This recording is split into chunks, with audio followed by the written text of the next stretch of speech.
All right, so we are back. So yes, I remember. Yes. So let's jump right into that. So, like I said, my doctor had prescribed some medication because I wasn't sleeping. And I just couldn't. It wasn't like, it was like I wasn't sleeping, but I was, you know how you're so tired that you sweat, and I was going through that during the day, but I just could not, when I laid down, I couldn't go to sleep. I would be wide awake. And it was because of so many issues, you know. And so she prescribed this medication on a Friday. And I took it like I was supposed to take it that Friday. And I never went to sleep. So Saturday and Sunday I took more. I still couldn't sleep. Monday came. And I took more. And Phaedra came over to the house because we had talked about something she wanted me to show her on the computer. So I got up,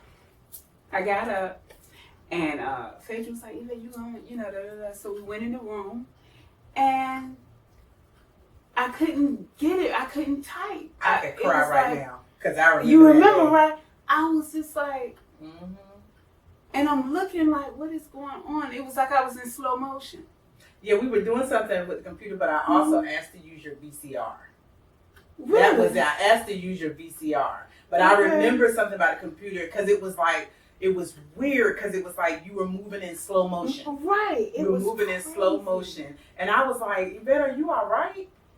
And you would just be like, yeah, you know, but it never dawned on me about anything. Like, and then I don't know what happened. I went back in the room. We left out of that room and I went into the front room because that's where I was sleeping at the time.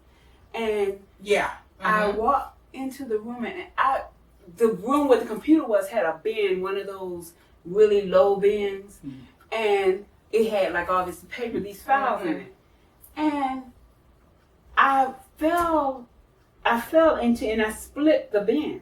Okay. And that's when you were like, girl, are you okay? Yeah. And I was like, yeah, I'm okay. And I got up and we just kept doing what we were doing. And you ended up leaving at some point. I didn't leave. You didn't leave? I didn't leave. Okay. Because something else happened. Again, because you were, it's, oh my God. I just definitely remember you moving in slow motion. And anyway, ambulance ended up being called. Okay, so you were here. I was here. Okay. Your mom would not let me leave. I thought you were gone. No, she would not let me leave. She told me, come on, Phaedra, let's go. I was like, I don't really want to go. He was like, no, you're going. Get in this car. I was like, okay. Oh my God. Because I passed out. That's what happened. And I remember, okay, so I passed out.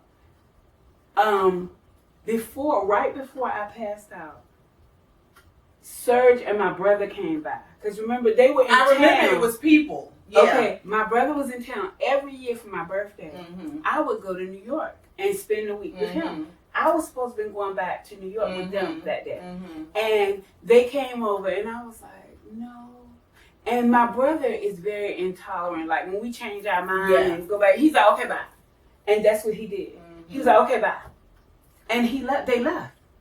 So I passed out right after talking to them. I don't think I was in the room when you passed out. Right. I don't know. Again, it's that part is fuzzy. I woke up.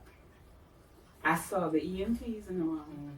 And my Aunt Pearl has this thing at the time. She would always, growing up, her thing was alcohol would cure anything. I don't care what is going on, get the alcohol. That was the first thing she said. So my mom said, when Pearl saw you on the floor, she said, get the alcohol. And Aunt Pearl was rubbing my face with the alcohol.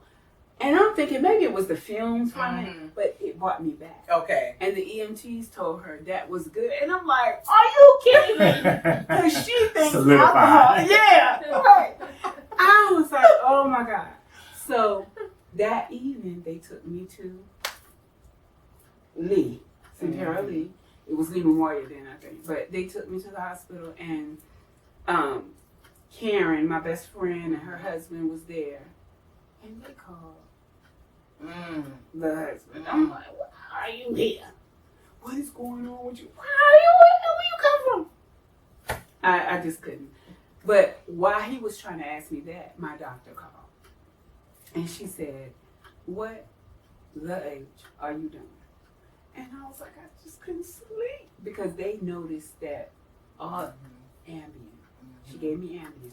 And they noticed that it was too many gone for me to have just gotten that Friday. So that's why they called her. Yeah. And she said, okay, you want to make me look stupid. You told me you couldn't. I said, I couldn't sleep. And that's why I was here. I don't know what happened. I just couldn't sleep. Yeah. She said, okay, well, I promise you can get some sleep tonight. And I was like, what? She said, you're going to the 5th floor at Centera, Norfolk. I said, I gotta go to Norfolk General. No, please. She said, oh yeah, they coming to get you. You on your way over there right now. You'll be all right. Oh, God. I was devastated. I was so scared. Because, we always heard who was on the 5th floor. And it was not Brother. Exactly. It was not. Exactly. And I was like, oh my God. And it was nighttime when they took me. So I get there and they're checking me in. And I've worked at the Pines. So I know at night, you got to check each room and all this stuff. So I'm hearing, I can hear people sleep. And I'm like, I don't want a roommate. I don't know who these people are. I know what's going to happen, So I get there and they took me to this room. And I didn't have roommates. So I was like, thank you. At least I don't have nobody in here. Well, the next morning, I woke up and it was somebody. And I'm like, God, I'm so scared. You so love sleep. You know what I'm saying? Hear them come in. But when I turned, I was looking that way and I see this patient. But when I turned this way, there is, do you remember Denise Drayton? Yes. Denise Drayton is standing there in front of me. And I'm like, and I just busted out crying. And she said, I know, it's okay. Oh, it's okay. wow. I'm here. And I was like, this has got to be an angel. Because I was so scared of just being in that place. Yeah. And she was like, Yvette, it's okay. Stop crying. You get up, you're going to take your shower. It'll be all right. She said, when I saw your name, I had to come in here to make sure it was who I thought. And I'll be here, so you'll be all right. And I was like, oh my God. It just really, freaked me out. And it took like 2 days. She was really trying to be funny. Because she made me stay there 2 days. The third, I was going into the third day, and I was like, I want to go home. And they told me, you're going to meet with the director of this department, and she's going to see if you're ready to go home. Lord, please. Please, Jesus. I was so scared. I go into this room, and the director is another member of our church. Oh, okay. I can't say who it is. That's fine. But it was another member of the church. And I was like, she said, okay, I don't want you to, start feeling the type of way. I'm not going to say anything to anybody. We cannot say anything. So your secret is safe with me, da da da. I don't care about the secret. I want to go home. So she did the evaluation and everything, and she sent it to my doctor, and eventually that day I left. Okay. I was dead. Oh, that was the worst. Yeah. A couple of months later, I had a breakdown. I went to my doctor, who was also a friend of ours from high school, and I just started talking to her, and I was like, I just can't take it no more, and I don't know what to do, and I'm just going through this. She said, who do you want me to call? I said, call Bobby. Because I just, your sisters just don't, it ain't gonna work, And I didn't want to worry my parents.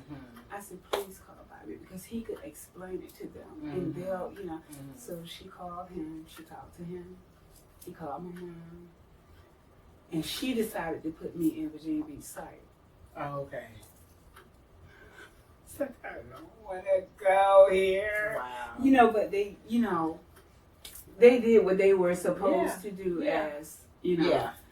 But it was just really hard. because I'm still dealing with the same issue. And I'm like, Lord, when am I going to get through this? You know, what is going to happen? Yeah. You know, and it all came from the marriage.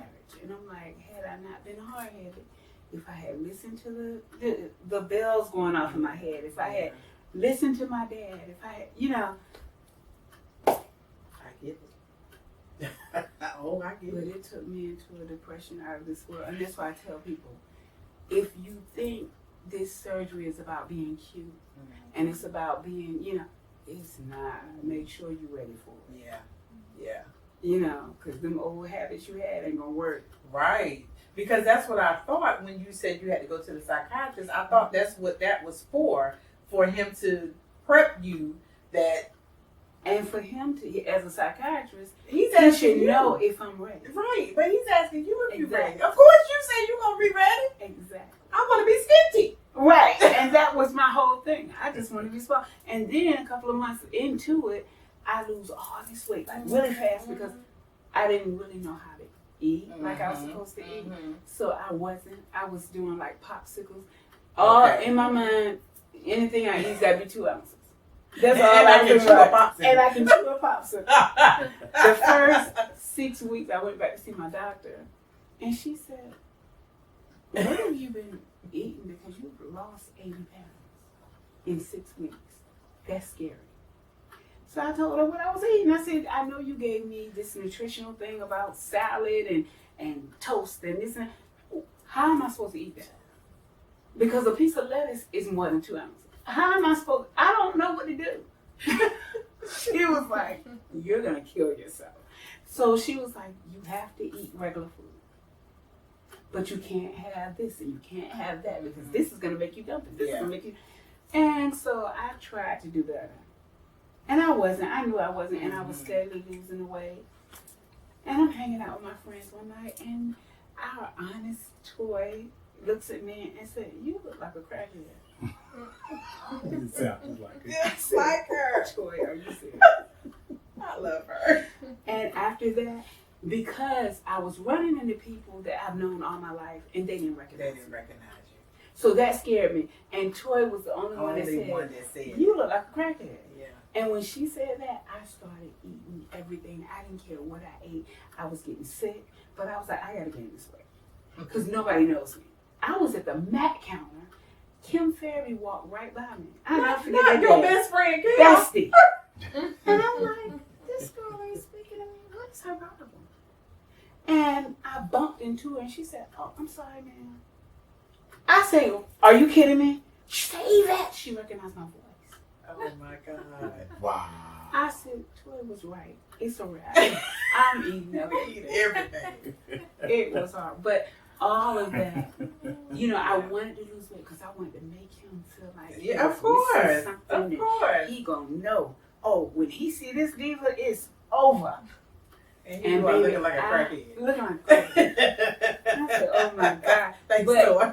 I was gained it, but I gained it back. And at the same time, I knew when I got to a certain point, okay, now you know how to lose weight. Okay. I was running. I was surprising myself. Come on. You running, girl? Go ahead.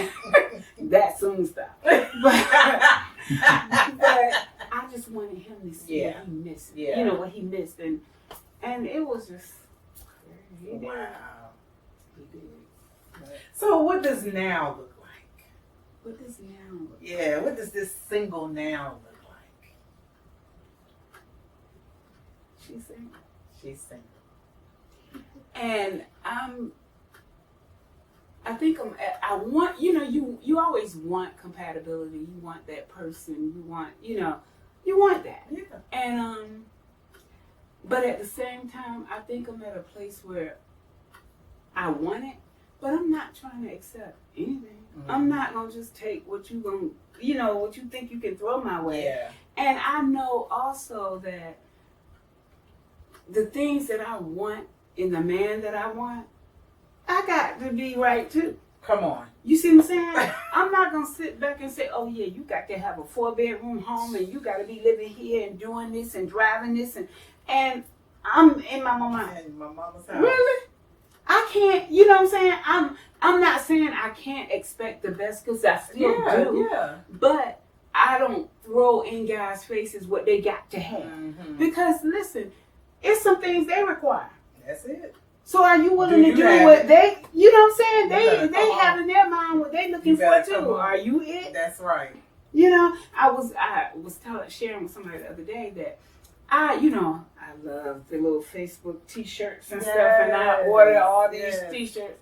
So I found one and it says, "My soulmate is black." Okay. And I've always been that chick where, I want an African American man. I don't want no foreigner. I don't want no white man. I don't want, I got all these I don't want. Yeah. And I would even share that with my kids, and they would look at me, Jermaine, Vicky's baby, always tell me, Auntie Yvette, you're low-key prejudice. What's wrong with you? I'm like, I'm not. I love them. I just don't want them for me. Right. And that's a lot of it is my experiences. You know what I'm saying? And I am that chick. I would tell people in a minute, I don't hold against what the next man, what the last man did. I'm not doing it. Okay. But it's just certain things that I want. And I used to hear my dad tell my brother, and see, I'm just listening to what he's saying, but it was for my brother. It wasn't for me. Okay. But he used to always tell my brother, I want you to marry a black woman. He said, not that I have anything against anybody else, but you're my only son. And you have to carry my name. That was in his thinking, Laura, South Carolina. You know what I'm saying? That was his mindset. But I'm thinking, I'm not going to marry him. That's not for me. My dad don't want my brother somebody else. How come Exactly. Why would I think they're going to be? It wasn't for, that message was not for me. Because you're not carrying the name. And I'm not carrying the name on. You see what I'm saying? So I get this shirt, and it came in the mail. My brother was here, and I said, "Oh, you like my shirt?" And he looked at me. "Why do you like that shirt?" I said, "Because my soulmate is black." He was like, "You ever wonder why you ain't married yet?" And I was like, "What do you mean?" He said, "Okay, I'll put it this way. Do you feel like you may be hindering what God has for you? Because he might not be black." I hate you.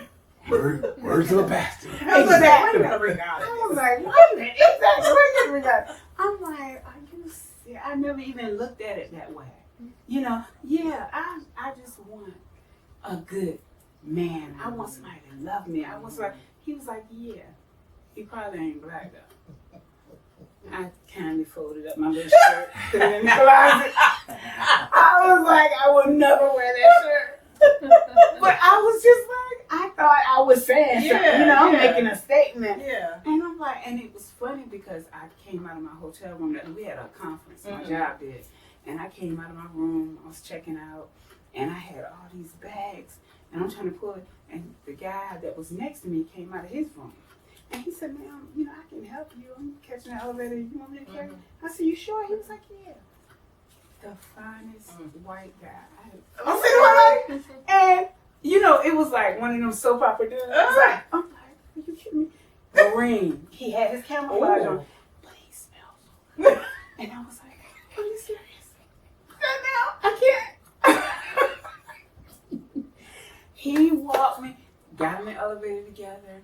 And he was just talking to me, telling me how long he had been here. And I was like, wow, well, it's time for you to go home for real. You've been here 2 weeks and, we're just having this conversation. So we get on the elevator, and when we got off, I was like, I can take it. He said, well, you going to the bridge, right? I can walk you to your car. I said, okay, is this so? Because I will be happy if it is. But, my thing is, I've never even, bothered to take the time out to look at. Yeah. Now, I have a friend, is he on Facebook? No, he's like, I better not do it. Okay, I have a friend that is half, where is that city where everybody, the country where everybody go, where Iris is? Virgin Islands. Virgin Islands. Okay, it's not Virgin Islands. I can't even think. I thought it was Virgin Islands, but it's not. He is. Anyway, see, it ain't meant for me to say. Right. But he is something else. Okay. But it's like, so, he grew up in New York. Okay. But this country is so, like, regular. Like, everybody goes. Okay. It ain't a big of a deal, Okay. you know. But I was like, you just as foreign as that. Could you not hear that? That's good, because I probably shouldn't say it. But, you know, you meet certain foreigners, and because of the way their culture is, you know, they're not nice to women. Mm-hmm. And that's been my experience. And I'm like, Okay. I don't want to. Yeah. Keep that to yourself. Because I will go to prison. Smiling. It's smiling, okay?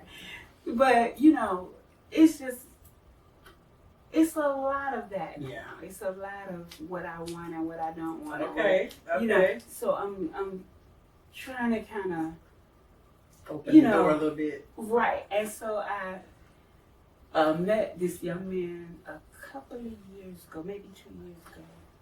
And, you know, this back acts up. So I was going to get MRI. Okay. And he worked in this place.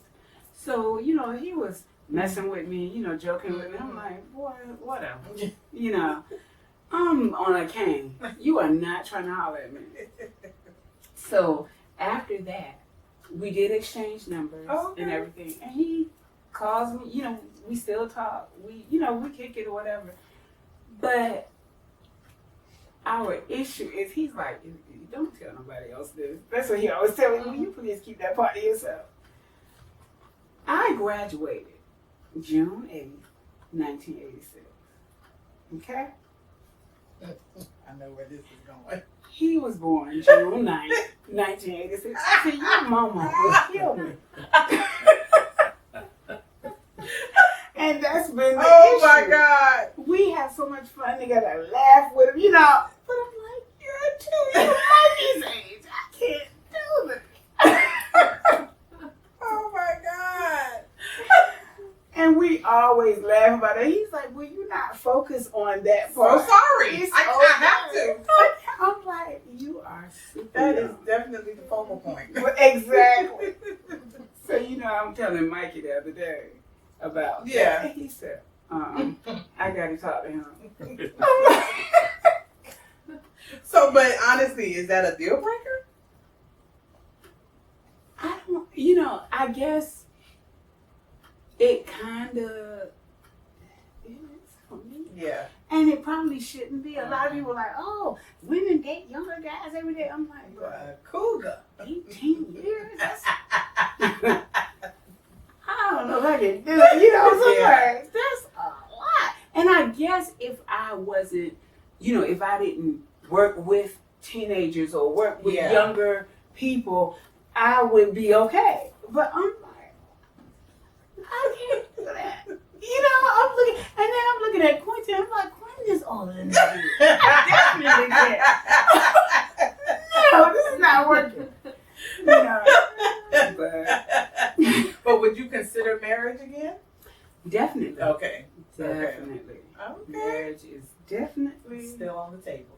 on I the know. table. I understand, girl. Yes, ma'am. I do understand. Okay. Mhm. All right. Well, look. So we did a part 4. So that's in the books. That's something that hasn't been done. And I've been doing this for a minute now. So this is something that has not been done. So I figure this is a good way to end it. Gotcha. All right. So I'm gonna say I definitely appreciate, because not only was this a love story. Kind of, sort of. I don't know. I don't know if this. Well, I mean, it was. Okay. Because it's not like you didn't love them. Right. So it was a love story, but it's also, to me, I think it ends up being like a counseling session as well, Right. because it helped you get out. But this is definitely going to help something, because like I said, COVID brought out mental illness, you know, it brought out depression, brought out all of that, you know, even though it was already known. Right. I think COVID made it popular. Yeah.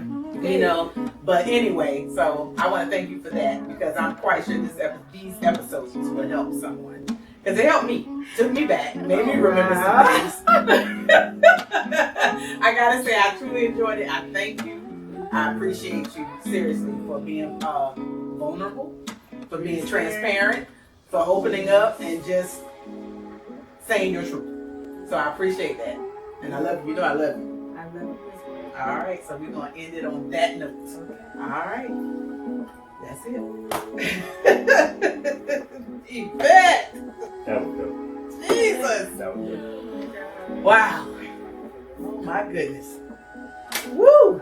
So I remember the day, because remember I told you your mom made you go to the emergency room. And I remember you were at the emergency room. I was at the emergency room. And I remember, because I was in the room, or before. No, it was emergency room. Yeah, in the emergency room. And your dad came. And I remember his face so clear. Because he came in. And he was like, you were laying down. I think you may have been looking at him. And he was, I think he was rubbing your arm. And he was just looking down at you. And he was like, and I remember his eyes so clear, you know. And I was just like, oh my God, and I'm just like, this is just so, because he was like, Yvette. He's like, Yvette, what are you doing? And he was just rubbing your arm. And I don't know if you were crying. I can't really remember. But I just remember, because I just thought about that moment. Right. I just thought about that moment. I remember that moment. Well, this is the part that it wasn't on video.